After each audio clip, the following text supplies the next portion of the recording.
when a massive American warship silently glided into Subic Bay carrying thousands of troops. It sent shockwaves through the entire Southeast Asian region. What you are about to discover will change how you see Pacific military strategy forever. It was a calm morning on March 2016. Fishermen in Subic Bay, Philippines, were starting their day like any other. Then suddenly, they saw something massive on the horizon. A sleek, modern warship cutting through the water at incredible speed.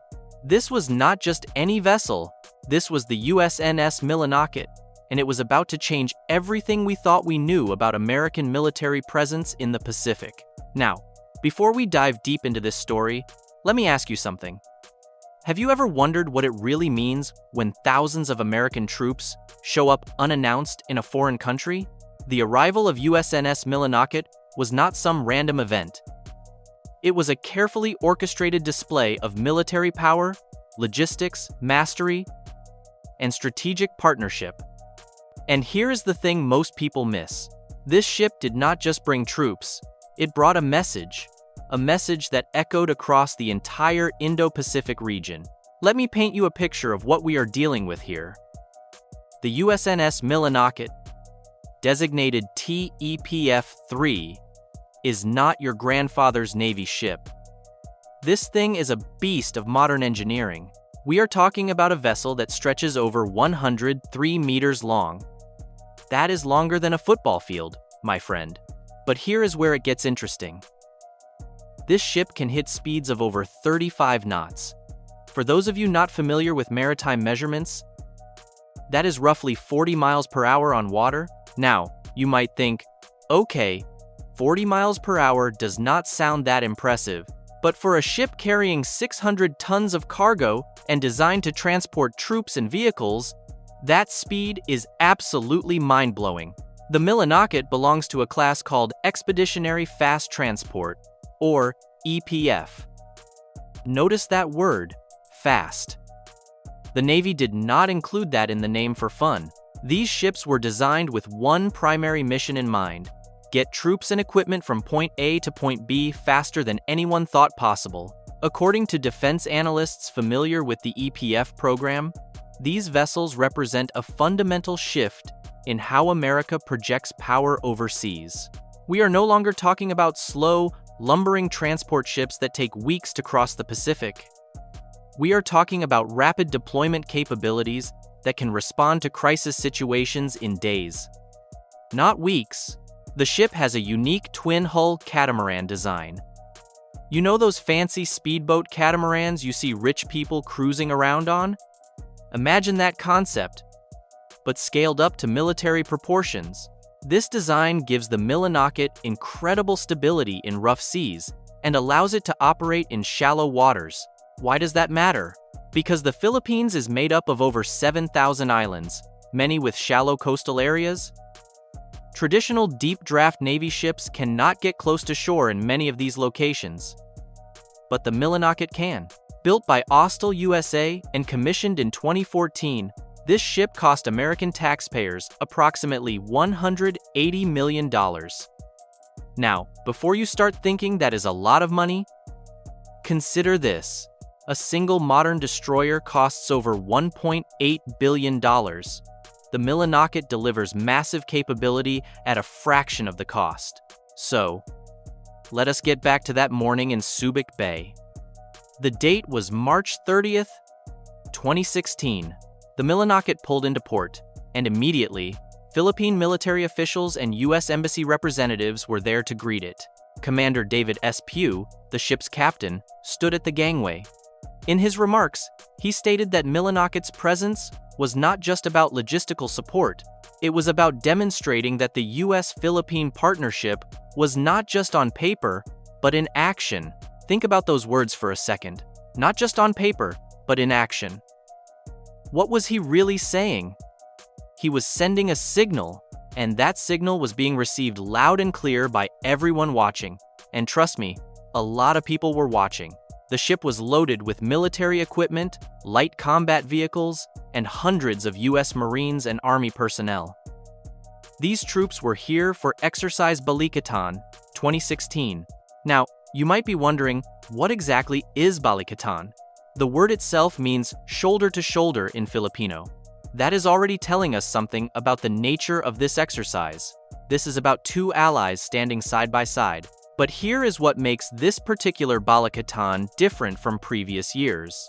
The scale and intensity were ramped up significantly. According to military observers at the time, this was one of the largest balikatan editions since the program began over 3 decades ago. The exercise had several components. First, you had ground combat exercises. Then you had amphibious operations. But a huge component of the exercise focused on humanitarian assistance and disaster relief. Let me explain it. The Philippines sits in one of the most disaster-prone regions on Earth. When disaster strikes, every second counts. Having trained personnel who can coordinate rescue efforts, deliver medical care, and restore infrastructure can mean the difference between life and death for thousands of people. During the exercise, U.S. and Philippine personnel reconstructed public facilities. The Milanakit supported these activities by providing logistics, transporting medical supplies, and even serving as floating accommodation for military health personnel.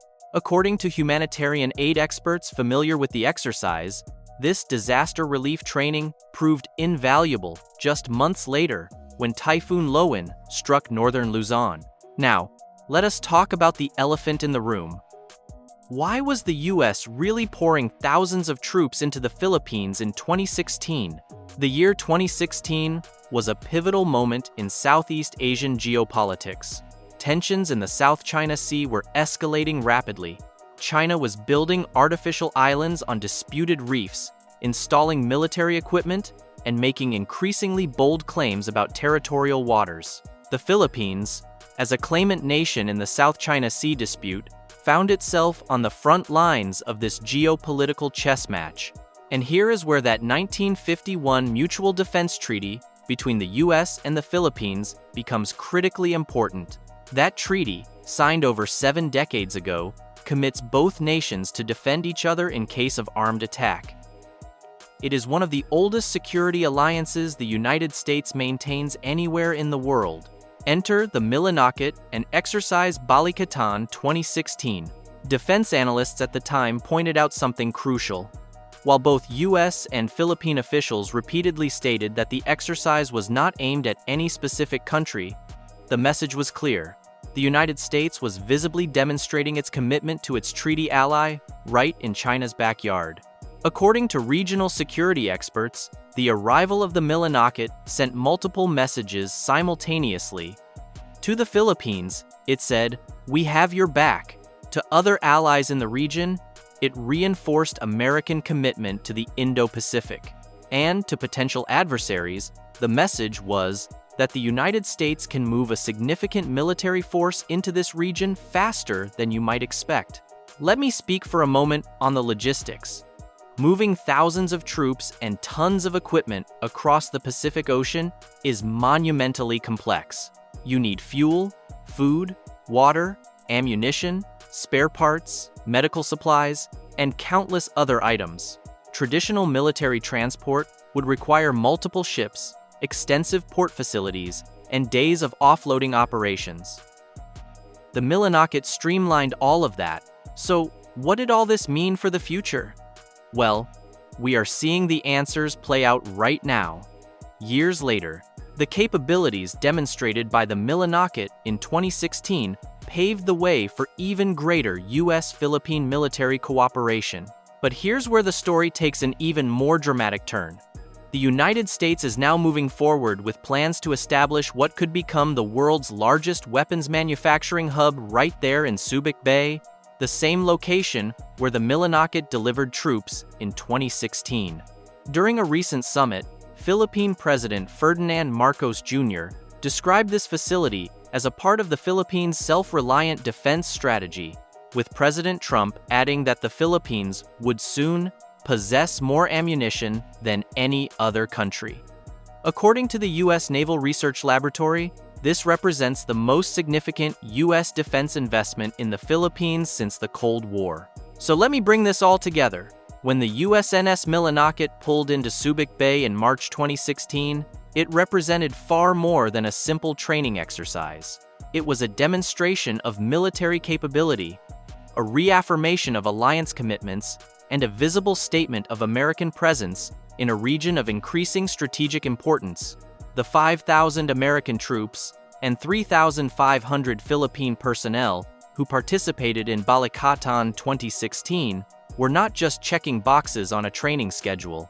They were building relationships, developing interoperability, and sending signals that echoed across the entire Indo-Pacific region.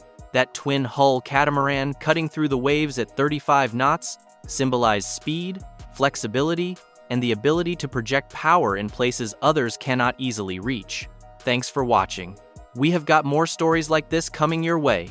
Until next time, stay curious, stay informed, and keep questioning what is really happening beneath the headlines.